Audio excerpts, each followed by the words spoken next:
This area of the UK is a real hotbed for fishing. You've got some amazing big cities, Doncaster, Sheffield, Rotherham, Barnsley, places where some of the very best match anglers on the planet come from. And where did they hone the skills? On the big northern canals. And where we are today is the junction of the New Junction, Stainforth and Keedbit and South Yorkshire Navigation. All three of them meet here.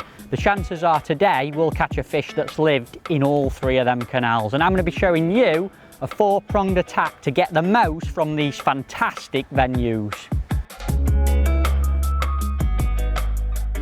Coming pleasure fishing on these venues is mega exciting, simply because there's so many good looking swims.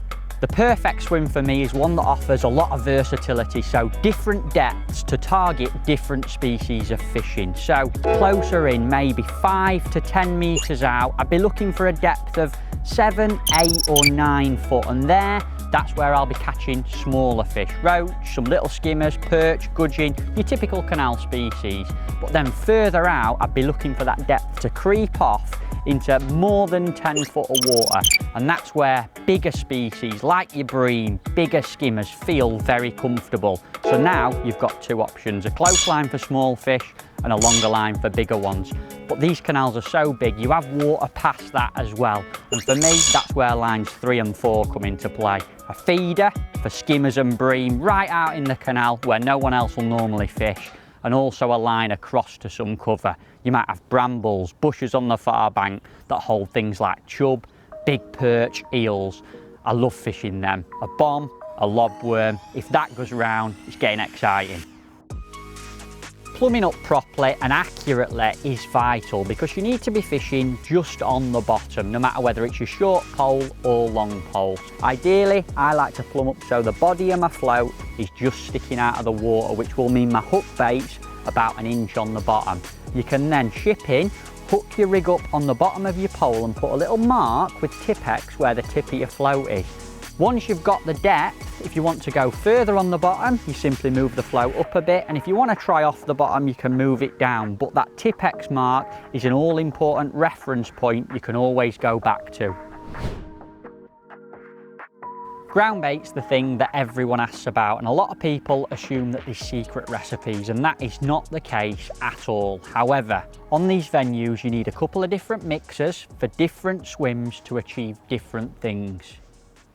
So starting on the smaller fish close pole line mix, and this is Proactive from Mainline Match. I absolutely love this mix for catching large numbers of small fish because it's not fish mealy, it's completely natural, it's full of crushed hemp, corn, maize, particles that fish like roach absolutely love. The whole idea behind this ground bait is that it is active, as that name suggests, and I mix it on the dry side so that when I squeeze it into a hard ball like that, it'll go to the bottom but quickly break down, and as it does, all them dry and active particles within it will fizz up off the bottom, making a column of little particles in the water and drawing in them small fish immediately. So you've got the noise when you ball it in, and you've got all the activity from all them lovely cereal particles popping off it.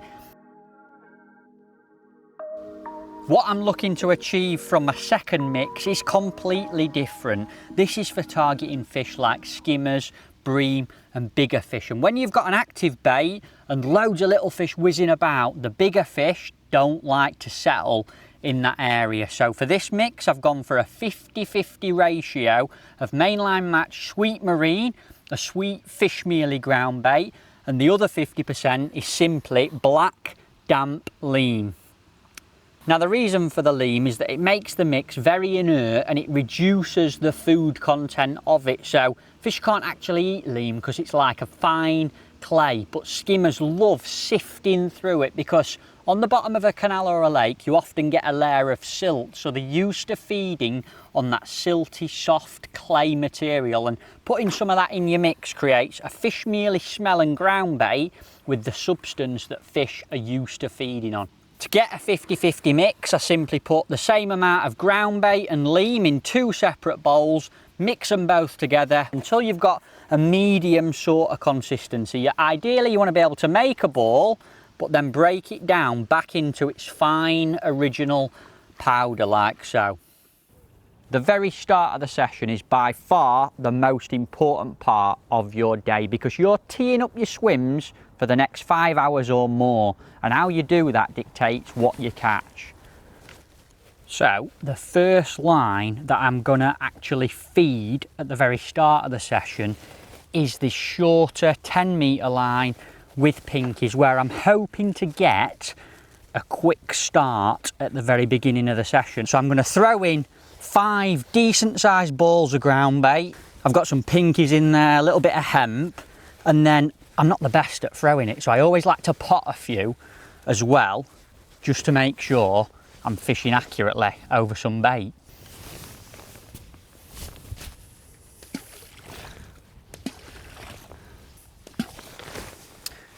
I've just thrown my first 3 in, and already I can see bubbles coming up, little particles coming up, and hopefully that noise of these hitting the water combined with all that fizzing and attraction will draw fish in. And if you're in a match, in a line of anglers all fishing along a canal, and you're one of the only ones to do it, hopefully you'll suck a few fish in nice and early.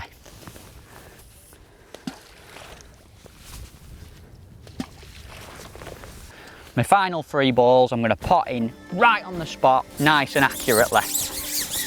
Got a marker on the far bank. There's a little hole in the grass and I can see the tins on the far bank, so I'm lining up with that. My pole cup's exactly the same length as my top kit, so I know when I put my rigging out here, I'm fishing bang on the top of these balls. Take your time, get it right, keep everything accurate, and you'll be in business. And that's the final one in.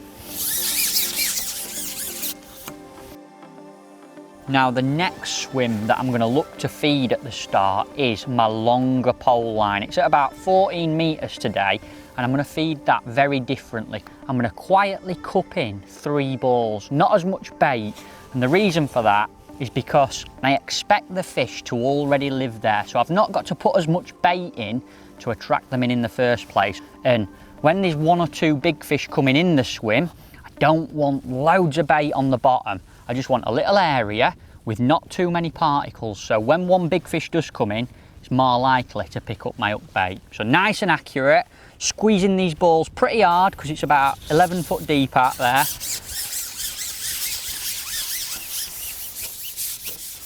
One thing that I'm a massive believer in is being accurate, and when I'm fishing this long pole line, I'm going to be holding the pole in between my legs and resting it on a spray bar, which means rather than sitting here like this, I'll actually be sitting with the pole like this.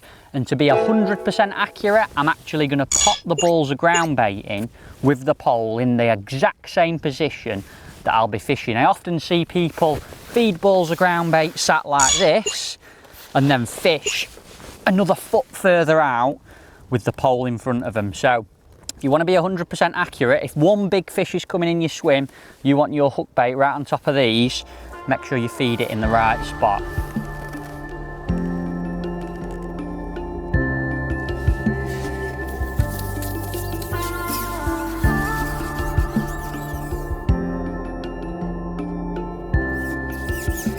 When you're potting balls of ground bait in on a long pole, couple of bits of advice: don't make them too big so it's not too much of hard work, and also you don't want to go breaking your pole, so I'd rather pot a couple more in but make them smaller. Nice and easy, comfortable, and you ain't breaking anything.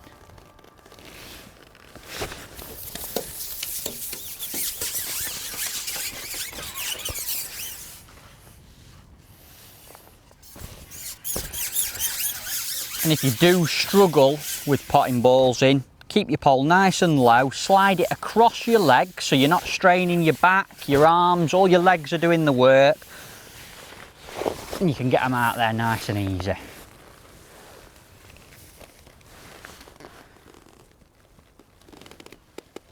The feeder swim's similar to the long pole in the sense that I want to be fishing in that main depth of the canal. However, I need to make sure I'm well past the pole line, so at least 10 metres beyond it, so you're not sharing fish between the 2 lines. Also, I like to fish it at a slight angle, either left or right, And the reason for that is I don't want my braid and line going straight through the pole swim. I feel like spooky fish in clear water, skimmers and bream in particular, they don't like that line cutting straight through their little feeding zone. And another reason, if you're catching on a feeder, I don't like to wind fish straight over the top of them. You imagine there's some skimmers and bream feeding on the bottom on your pole line. You hook one past it on a feeder and bring that fish straight through them. It's going to scare them off. The final swim that I'm going to set up and feed at the start is my feeder line, and that's further out, hopefully where some bigger fish are going to have backed off to.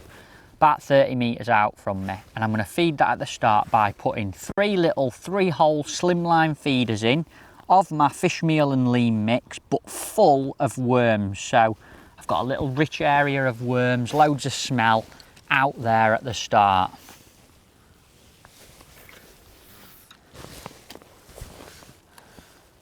Literally just let it hit the bottom. It's about 10 foot deep out there, and empty her out. Almost all canals are controlled by locks, meaning the water level goes up and down. And as an angler, you need to know when that happens, because you could be fishing too far on or off the bottom if the level changes. How do you do that? Simply using a depth marker. I get a long bank stick, stick it in the margin of the canal, somewhere where you can see it at a quick glance, put a little Tipp-Ex mark where the level of the water is when you plumb up. Then if that level changes on your mark, you can alter it against your rig accordingly.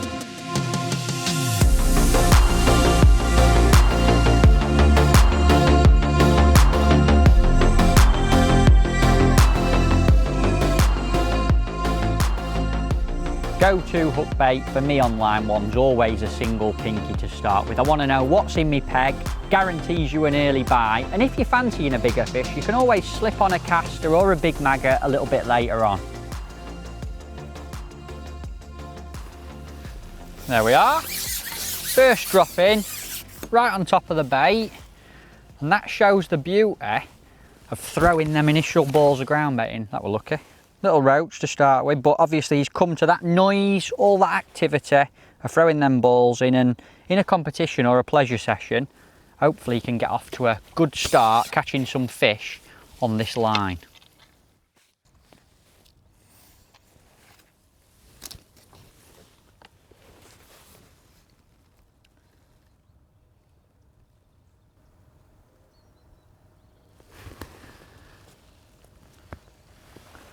That feels a little bit better.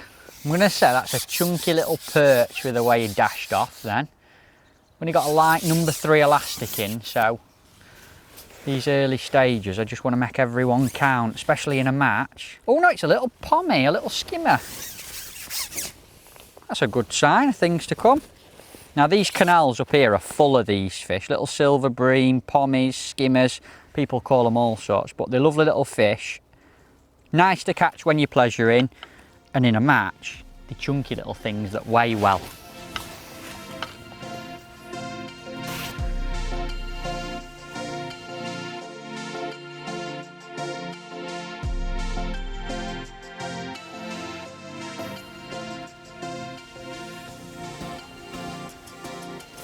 You might have noticed that already I've started loose feeding some bait, and at the minute I'm loose feeding about 15 to 20 grains of hemp every time I ship out, and the reason for that is I want to keep fish in the area. We've got that initial bed of bait down there, but there's a lot of small fish kicking about. We've had a good start and I need to keep them fish there, so I'm going to keep loose feeding some hemp, keep them grubbing about, and hopefully draw in some new fish. The only other bait I will loose feed is a few pinkies. So at the minute, the canal's moving from right to left a little bit. And hemp's a nice heavy bait, so it sinks to the bottom and it'll keep them fish in that tight area where my feed is. But if the canal stands still, I'll loose feed a few pinkies because they sink slower, they'll linger about and hopefully draw in more fish. So hemp and pinkies, but feeding the right one at the right time is very important. You don't need loads of different rigs when you come into canals like this, however you need the right ones. The first pole rig is for the short small fish line, and it features a number 3 slip elastic with an extra small pole elastic connector. The main line itself is 0.11mm N gauge, lovely and light, strong enough to put shots on, but light enough to offer perfect presentation. The float for this rig is a 4B18 Perfect. It's quite a round float because I'm looking to hold this one stable over the bait. It's got a fiberglass bristle that's very thin, sensitive, so you see small indications off little fish, and it's got a wire stem which offers stability. On these canals it can get windy, and when I'm looking to hold that rig static, the wire stem really helps that. Down to the all-important terminal end, I've got a bulk of number 9 shots, 18 inches from my hook, and above that you'll notice 2 number 13 microcubes, and they are trimmer shots. And what I use them for is just to dot down that bristle on the float. I want very little showing above the water on this rig because small fish often give a tiny little indication. So the lower you have your float, the quicker you'll see your bite. And below the bulk, I've got 3 number 10 droppers. The first one's 2 inches below the bulk. That's simply a kicker, so it kicks the bottom 2 shots away from the bulk. You never get a tangle. And then the next 2 are spaced evenly between my hook length loop and the bulk. So you get a fast fall down to the killing zone with the bulk, and then the 2 droppers kick in lovely and slow in that killing zone where the fish are feeding, so they'll see your hook bait and hopefully you'll catch them. I've then got a neat loop-to-loop connection between the main line and the hook length, which is 0.08mm pure fluorocarbon. I love this stuff for small fish because when you're shipping in and out fast, it doesn't spin up like a lot of mono lines do. The hook itself is a size 18 super fine pole special, perfect for delicate presentation and small hook baits. It's got a long shank, so when you're fishing fast you can unhook fish and hook your bait with ease. And I've gone for an 18 to start, but I will have them tied up in a 20 and a 22, and if it was hard fishing I'd happily scale down until I started getting bites. The hook length itself I think is very important. It's 8 inches long, which is longer than most people may use for this style of fishing, but there's a reason for it. That last bit I want to fall in lovely and slow. You get so many bites on these venues as that hook bait's dropping in, and having an 8 inch rather than a 6 inch just gives you a little bit more fall.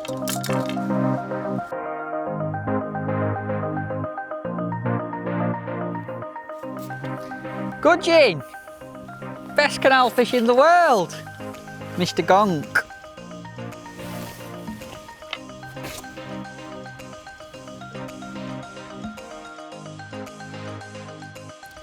How you actually present the rig is very important, especially when you're catching quite quick like we are on this line at the minute. And I'm fishing with my bulk down rig to get the bait to the bottom fast, and how I put it in the water is I ship out and then lift the pole up so the bulk shot comes out underneath the pole. I can then lower it straight down in line with that far bank marker. So I'm lowering that rig right on top of where that initial bed of ground bait's gone in. I then hold the float for a few seconds, just the body out of the water, and then drop it in. So what you're doing is you're bombing that bait down, you're holding it just off the bottom, hopefully right in front of a fish's eye line, and then you lower it down right to where you can catch them. Once your rig's actually fishing, it's important to, what I like to call, relax your float. So on a commercial you might hold it tight to your float so fish hook themselves against the pole, but when you're fishing for little fish that are a little bit wary on canals like this, you need to relax the float so when they pull it under there's no resistance. And how I do that, I keep my pole tip nice and low to the water so there's plenty of line slack between the float and the pole tip.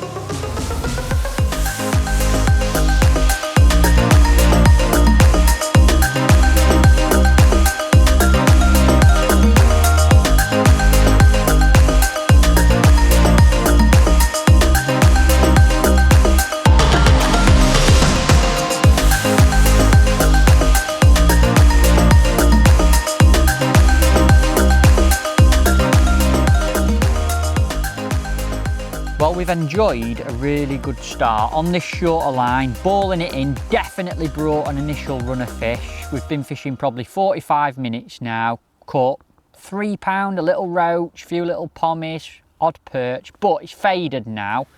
So I'm going to get this one in. I'm going to drop a ball of ground bait on it, just so if I want to drop back on this line, I can, because the fish are chunky little fish. If you were in a match and you could fish out there, try your feeder, fish your long line, but keep dropping back in and putting a few of these in the net, you'd be happy. So it's important not to ignore this line altogether. I'm going to keep loose feeding, plop that ball of ground bait in. Let's go out there, see if we can catch a bream or a few skimmers. Something a lot of people ask is, when do you change from your first pole line to your second one further out for bigger fish? And for me, 45 minutes to an hour into the session, you've got to give it a go. That's enough time for a bigger fish to have moved on to that bait. And if it has, I want to catch it. I'm going to put a single red maggot on. And the whole idea of this rig is to hold the bait still right on top of them 3 balls that I potted in earlier. So I'm going to ship her out, and when I get to where I've fed them balls, pop my pole in my rest just here and lower it right on top of where I potted them balls in. I've got that gap in the vegetation on the far bank that I lined up with. Lower it down, and as you can see, I'm using a front rest here, a spray bar, and that just enables me to hold that bait still. When you're fishing for bigger fish, a static bait is often a lot better. That's why you catch them on a feeder. Your bait's nice and still, so I'm trying to mimic that on the pole. There we go, look at that. First drop in, better fish immediately. Feels like a good skimmer. But that's the beauty of that line. We fed that almost an hour ago now. We've let it rest all the time. We've been putting some smaller fish in the net, gone out there with a little bit bigger hook bait, presented the rig differently, and we've got a better fish immediately.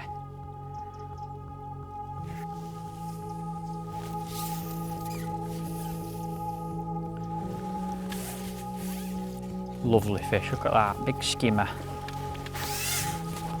Just goes to show we're only fishing 4 or 5 metres further out on that line, but we fed it completely different, a totally different kind of presentation, holding that rig still. And whereas we're catching all them smaller fish closer in, if you get it right a bit further out, fed a little bit different, catch some of these bad boys.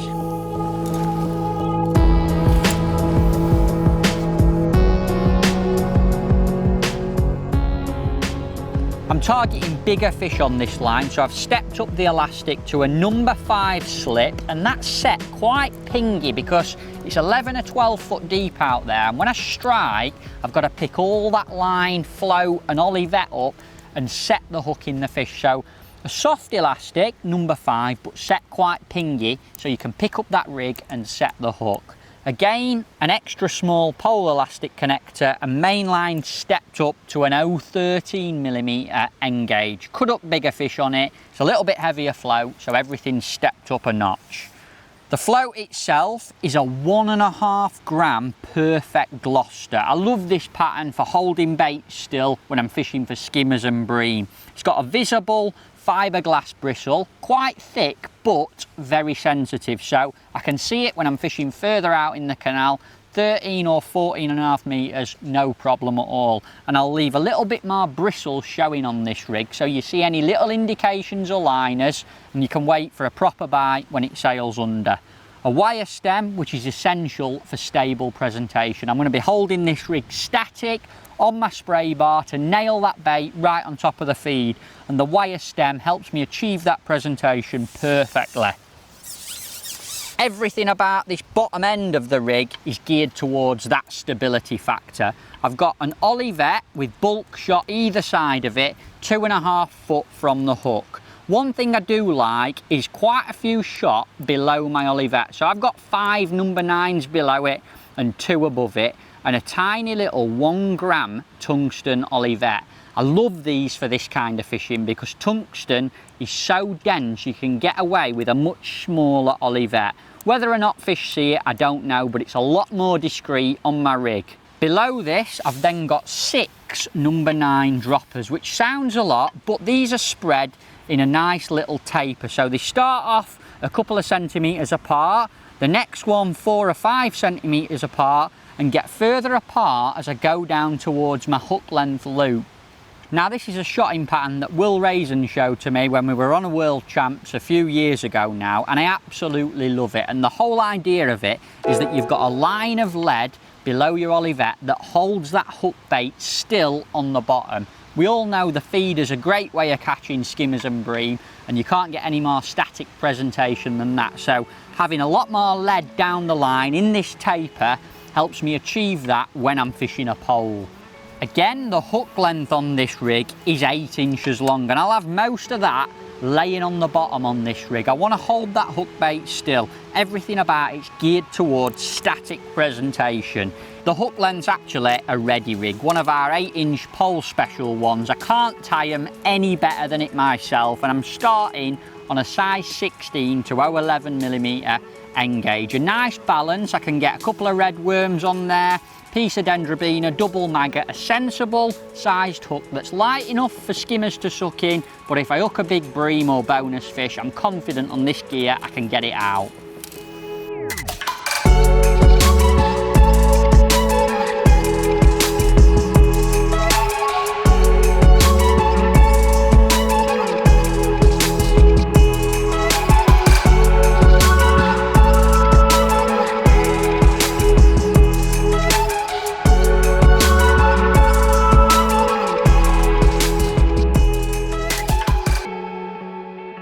How long you stay on your second line, the long pole line, depends very much on what you catch on it. You might drop in, catch a couple of fish, and then it goes quiet, so you need to come off it and rest it.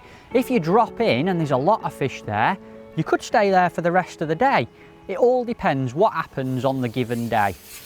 Well, that's a smaller fish, so we've had them 2 skimmers, a little pommy, and now a perch, which tells me I need to refeed that line. They're not daft, them bigger fish, so once you've nailed a couple, they often back off, but I'm thinking a little nugget of that same Lehman fish meal mix, a few worms, and then straight back on top of it might bring a few back. So already, we've only been on that line for about 10 minutes, caught them 2 better ones, but I'm thinking, let's get her topped up. So a few worms, I'm gonna get a few really finely chopped worms and a few dead pinkies. I'm just going to make a little, almost like a conker sized ball with quite a lot of bait in, and hopefully that's just enough to bring a few back in and draw them back to the spot.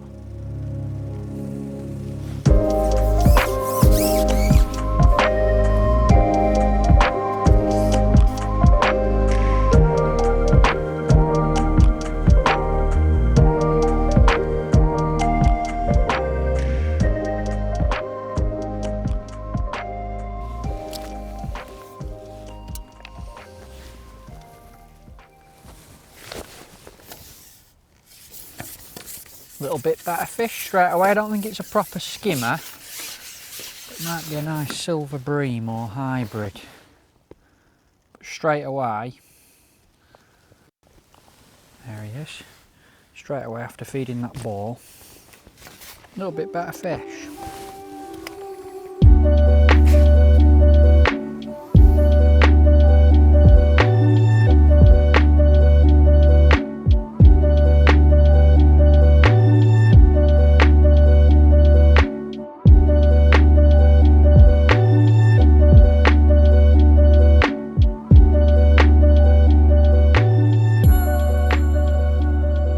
I'm going to make quite a quick decision now to have a go on the feeder, and the reason for that is because I've dropped in on that long pole line and immediately had 2 skimmers. But when I think about what's actually happened, I've spent 40, nearly 50 minutes fishing for them small fish short, so that line's been rested and allowed them skimmers to gather. I've caught a couple, it's probably spooked the shoal, and putting that little ball in hasn't brought them back, so I'm going to refeed it and then try resting it, and I'm going to do that by going on the feeder. So I'm hoping, perfect case scenario, we'll get a little run of fish on the feeder, and while we're resting that long pole line, some bigger fish might settle. I'm going to put in a little ball, a little bit bigger than last time, plenty of worms in there. I've put a few casters in because I wanted to avoid them small fish. I'm going to put it in, give it a rest.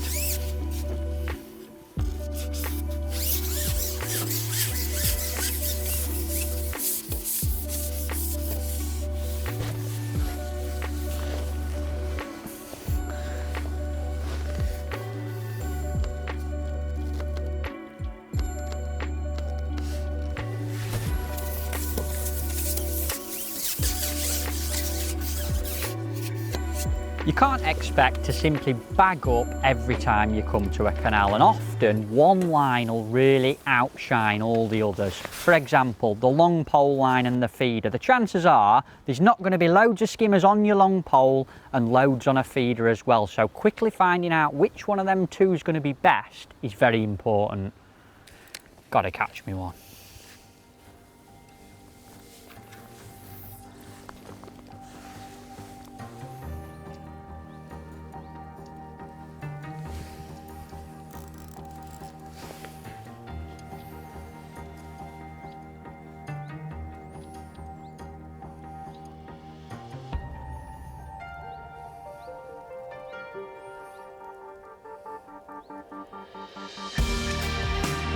That straight away.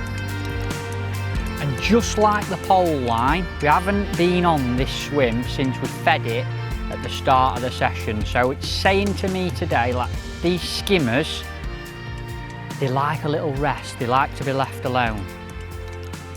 That were literally 20 seconds it had been in there. But that's the perfect scenario now for me. Hopefully we'll catch a couple on the feeder, keep that pole line fed, and then drop back on the pole. Lovely fish, probably a pound. Good weight builders in a match, and nice fish to catch if you're pleasure fishing as well.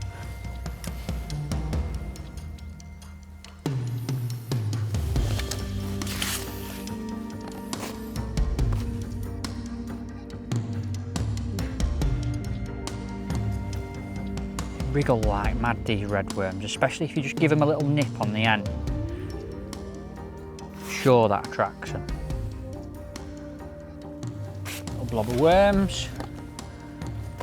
Tiny little. I've actually changed from my baiting up feeder, which was a 3-hole. The one I'm actually fishing with, it's a 15-gram mini slimline. So it's a tiny little feeder. I can just get a little blob of worms in it, just enough to draw one fish down and catch him like we did that one.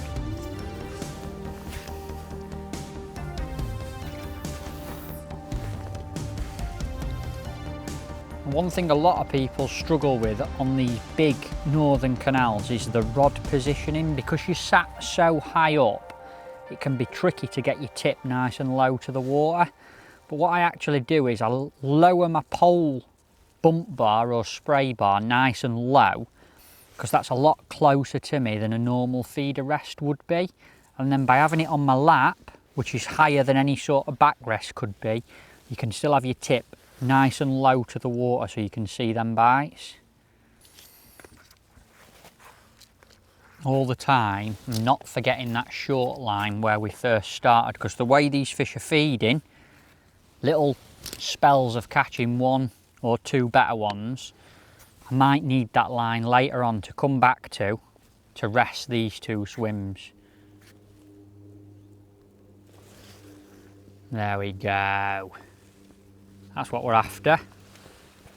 But straight away, I've kept referring to it, but we've not been on it yet, and we've had two better fish. This one feels like another good skimmer, which proves that importance of feeding it at the start, leaving it and letting a few fish gather over it. Now, I ain't expecting to carry on catching on this line. We might do, but you've got to keep everything going, keep everything fed, and then you can rotate between them to get the most out of your swim. Feels like another good skimmer.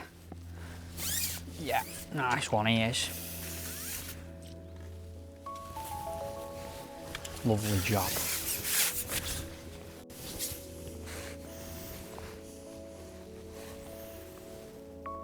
Beauty.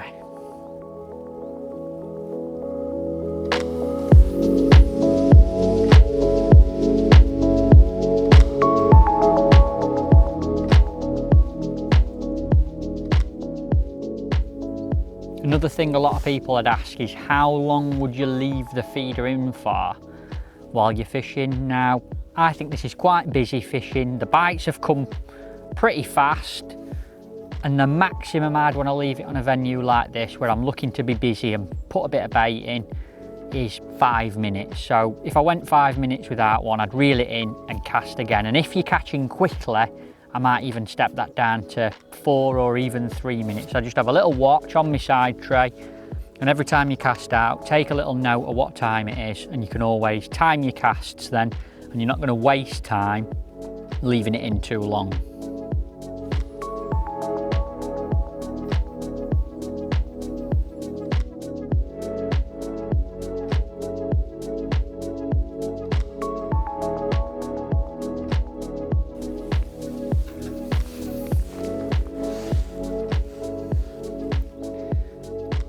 You might have noticed that a couple of the bites we've had on this feeder have come within 30-40 seconds of it hitting the bottom. And for that reason, I don't try and sink my line. Like I did then, I cast out, hit the clip, and just put the rod gently on the rest. And then while my braid is sinking, I just slowly turn the handle on my reel. So I've always got a little bit of a bend in the rod tip. And as that braid sinks, your tip will drop back slightly, and I just tighten it up that little bit more. And that way, if you get a bite in them first few seconds, you'll see it. Although the setup for feeder fishing on these canals is very simple, it's vital to have the right hardware and the right terminal tackle to get the best from your swim. The feeder, I've got an 11-foot N-gauge feeder rod, which is very soft in the tip, perfect for skimmers and smaller fish, but it's got some power in the bottom end to punch a feeder right across that canal if you need it. It's matched to a 4012 TDR reel, which is loaded with 010 pulsate braid.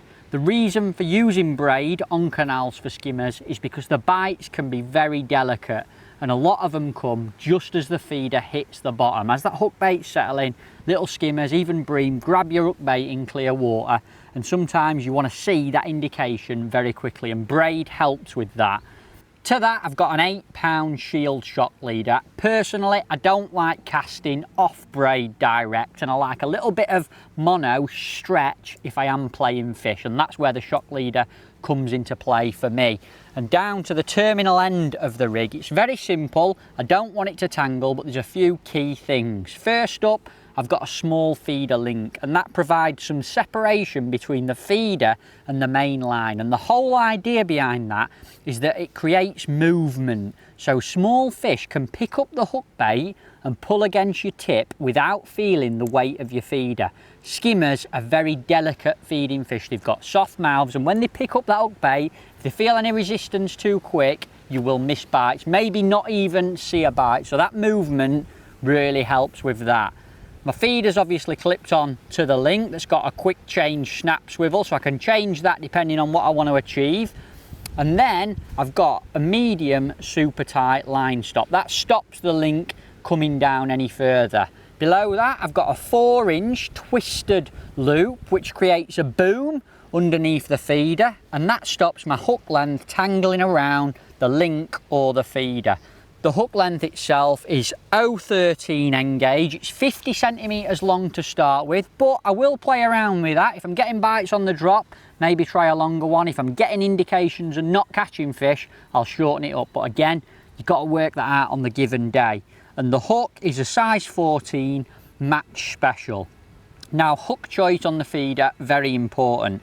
I need this hook to be lightweight to fool them wary skimmers and bream, but needs to also be big enough that when they pick up the hook bait, they're going to get hooked. And I find a 14 in this hook is perfect. It's got the balance of fine wire and lightweight, but plenty of power if I do hook bream. I'm confident I can get them out on that. There we go. That one we're after about a minute. Again, just shows you don't need to leave it in for ages if they're there, especially them skimmers when you've got a bright bait on, like a couple of red worms and that pinky, they see it and they grab it.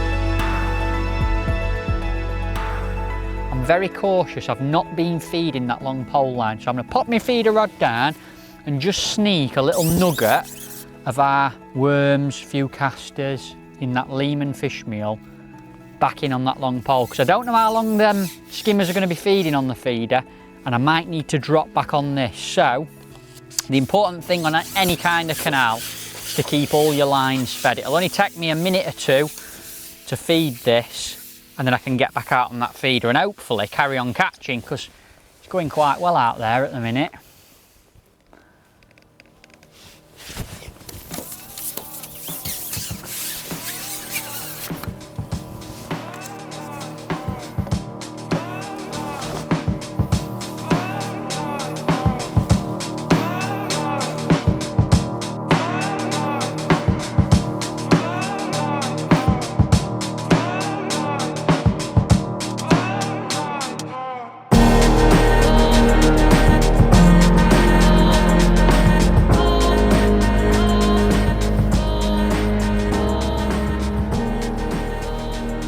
When you're actually fishing a feeder, it's easy to get sucked into just doing the same thing every cast and putting the same amount of bait in, squeezing your feeder with the same amount of squeeze every time.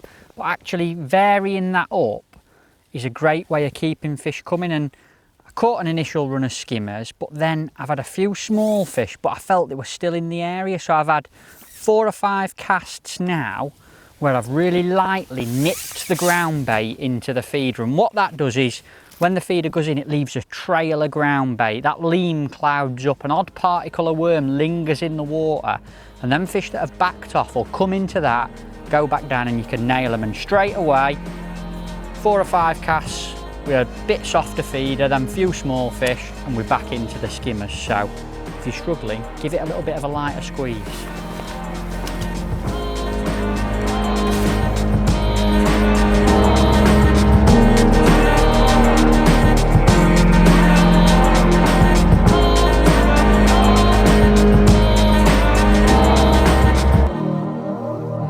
Big fish this time again, and I've had a run of a few smaller ones now, and I seem to be waiting, like that been in nearly 5 minutes.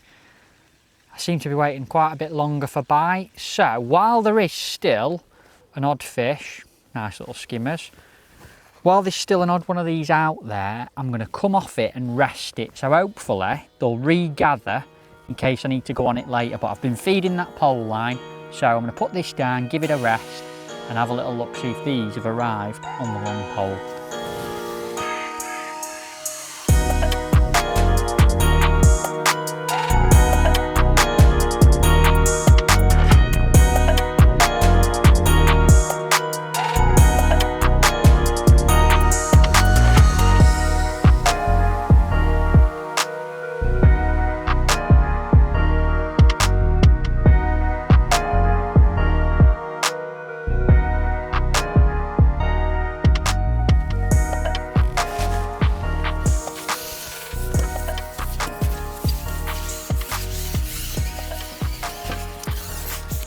Well, there's plenty of fish on this pole line, but they're not the bigger skimmers that I were hoping for. Chunky roach, a few silver bream, some perch, but it seems like them skimmers want to be out in that main body of the canal today. So what I'm going to do is, I feel like it's too early to go back on that feeder line. I've had 10 or 15 minutes on the pole, but I've got one little trick up my sleeve that I like to do during a match if you're stuck for things to do, and it can really get you out of jail.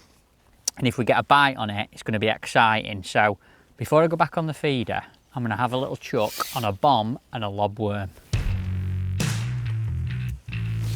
Line 4, the bonus fish bomb line, generally targets the far side of the canal, where any bigger fish are going to back off to. And normally I'll look for a little bit of cover. It doesn't matter what it is, anything that breaks up that straight bank of the canal. Little bushes, reeds, brambles, something like that's the perfect place to target. I simply clip a bomb on at the start, as tight to that cover as I can be, so if I need to go on it, I'm ready. That's what we're talking about. Don't know what it is. But he's had my lobby. Just shows that 1 or 2 chucks, when things do go quiet and you need to rest all your swims, all you need is a bomb, a lobworm, chuck it across to some cover on that far bank, nice and tight. And these kind of venues, you never know what's living over there. Don't know what this is. Ooh, big perch, look at him. Right bonus. On an hard day especially. Get in my nuts, yes. That is what bomb and lobby fishing's all about. Doesn't always pay off, but that's £1, probably nearer £2 that I've got in my net that I wouldn't have had without it. And he's still fighting now, look at him. Yes. Onto the setup for bomb and lobby fishing, and everything's really stepped up on this. I could hook some big powerful fish on it and it needs to be up to the job. First up, a 12-foot Aventus distance feeder. These rods are very powerful. If you're on a wide bit of canal, you need to accurately punch that bomb right across into little holes between the brambles against that far bank. So a 12-foot rod gives me a little bit more length, plenty of power, and these are super accurate for doing that. The same reel, a 4012 TDR, but this time I've got £8 Pulse Pro mainline. Sinks like a brick and is bulletproof. Like I said, you could be coming into contact with big fish, they'll head for that far bank. There's lots of snags on these venues, especially when you're fishing across, so it needs to be bulletproof. The rig itself is exactly the same as the previous one, but rather than the feeder link, I've got a simple snap link swivel. The separation between the bomb and mainline's not important on this. When a big fish picks up that lobworm, it's hooked and it's on. The same super tight line stop, a twisted 4-inch loop to create a boom. You don't want tangles when you're casting that lobworm all the way to that far bank. And the hook length itself is 1 metre long. It's actually one of our ready rigs. It's a size 10 feeder special ready rig to 0.17mm N-gauge, and I use it 1 metre long because when you're fishing for them big fish under the far bank, you want that bomb to go in, the big plop of the lobworm, they'll hear that, but then when your bomb lands, that metre hook length will slowly fall in the clear water, especially predators like perch, chub. They'll see it falling and come and grab it before it even hits the bottom. So 1 metre long hook length helps with that, and when one does pick up the bait, you need to make sure it's swallowed it properly. So a long hook length ensures that that bait's down the fish's mouth before you see the bite on the tip. Ooh, another nice perch. You can see why I need that strong gear and a big hook on. There we are. Space of 10 minutes, we've probably put £3 of fish in the net on that line. The big fish line, bomb and lobworm, it's instant. They hear it go in, they see it fall and they grab hold of it. And if it's in there for more than 60 seconds, you're probably not going to get a bite.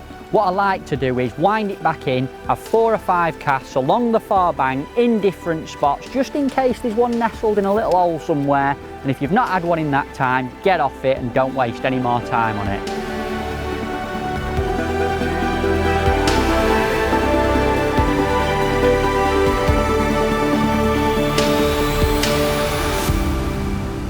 So, coming to these closing stages of the session, I've decided to get back on the feeder. That bomb and lobworms allowed me to give this a good rest, but at the same time, we've enjoyed a bonus, and now I'm hoping the fish have settled again back out there and I can enjoy a good run of fish in this later part of the session back on this feeder.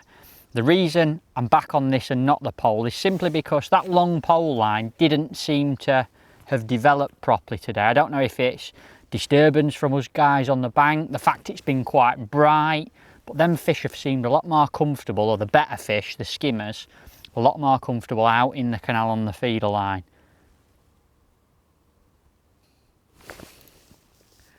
That's what we're after. Little rest, first chuck back on it, feels like a better one. It's often the pattern, big canals, clear water, them Quality skimmers, they're not daft, and when you've caught a few of the mates, they disappear. Got to give it a rest and let them get the confidence back. Just hope there's a few to finish on now.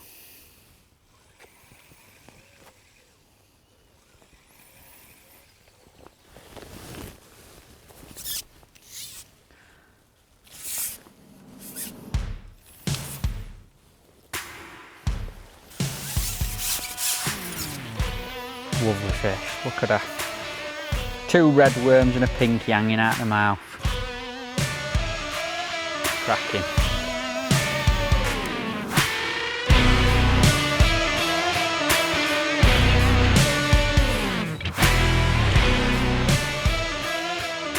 Isn't it nice playing them on braid when you feel them bang their head? Oh, lovely.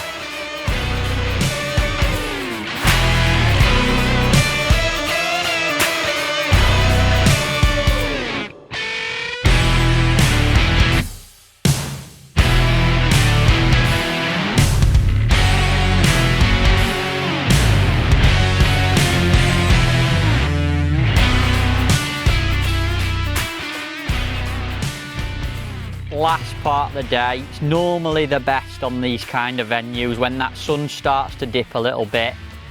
Giving that feeder line a rest's been great all day, and you know what, it's really come to life this last time we've dropped on it. Good runner skimmers.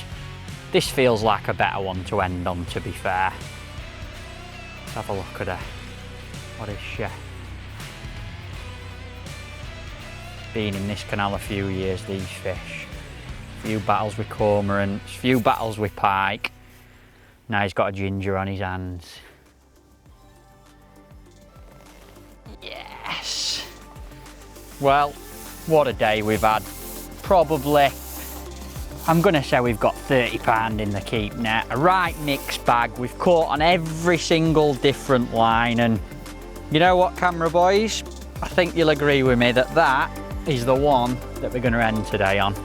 Whether you're an avid match angler or a keen pleasure fisherman, you're guaranteed to enjoy a day on these venues. They're full of fish, there's loads of different species, and it's great for your angling experience. You'll come away a better angler than when you turned up. You know what? I absolutely love these kind of venues. What a day.